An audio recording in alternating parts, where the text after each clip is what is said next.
Hello, my name is Fatima and I'm a teacher on Ditsay. Today we will know how to make and to respond to a request. A request is to ask somebody or someone about something that you need.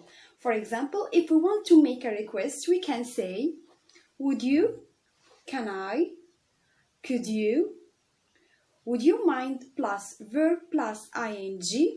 For example, we can say, would you please give me your pencil case?